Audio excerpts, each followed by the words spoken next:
మన పిల్లలు ఆరోగ్యంగా ఉండాలని ప్రతి తల్లిదండ్రి కోరుకుంటారు. కానీ చిన్నగా కనిపించే కొన్ని సమస్యలు పెద్ద ఆరోగ్య సమస్యలకు కారణమవుతాయి. అందులో ముఖ్యమైనది కడుపులో పురుగులు. ఇవి పిల్లల ఎదుగుదలను, బరువును మరియు శక్తిని ప్రభావితం చేస్తాయి. ఈరోజు మనం పిల్లలలో కడుపులో పురుగులు ఎందుకు వస్తాయి, వాటి లక్షణాలేమిటి మరియు సులభంగా ఎలా నివారించాలో పూర్తిగా తెలుసుకుందాం. కడుపులో పురుగులు అంటే ఏమిటి? కడుపులో లేదా పేగుల్లో పెరిగే చిన్న పరాన్నజీవులను పురుగులు అంటారు. ఇవి పిల్లల ఆహారంలోని పోషకాలను తీసుకుని వారి ఆరోగ్యాన్ని దెబ్బతీస్తాయి.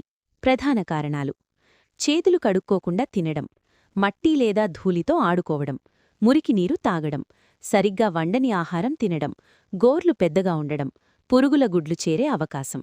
లక్షణాలు: కడుపు నొప్పి, ఆకలి తగ్గడం లేదా ఎక్కువగా ఆకలిపడడం, బరువు పెరగకపోవడం, రాత్రి నిద్రలో అసౌకర్యం, మలద్వారం వద్ద ఖుజల, ఇచింగ్, వాంతులు లేదా డయేరియా, అలసట, బలహీనత.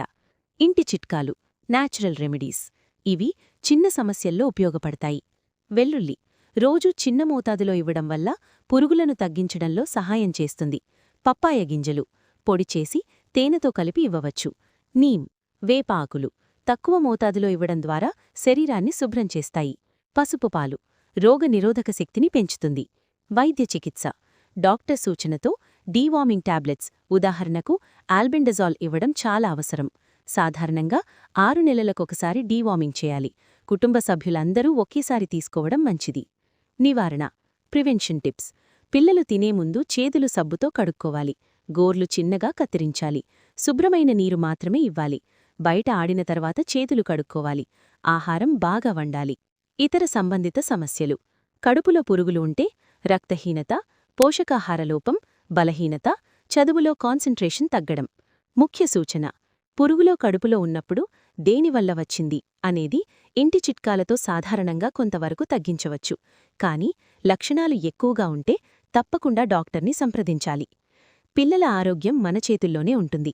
చిన్న చిన్న శుభ్రత అలవాట్లు, సరైన ఆహారం మరియు సమయానికి తీసుకునే జాగ్రత్తలు కడుపుల పురుగుల సమస్యను సులభంగా దూరం చేస్తాయి. కాబట్టి ఇవాళ నుంచే మన పిల్లల ఆరోగ్యంపై మరింత శ్రద్ధ పెట్టండి. ఈ సమాచారం మీకు ఉపయోగపడితే తప్పకుండా మీ స్నేహితులతో కూడా షేర్ చేయండి. మరిన్ని ఆరోగ్య సూచనల కోసం మా ఛానల్ను ఫాలో అవ్వండి. ధన్యవాదాలు.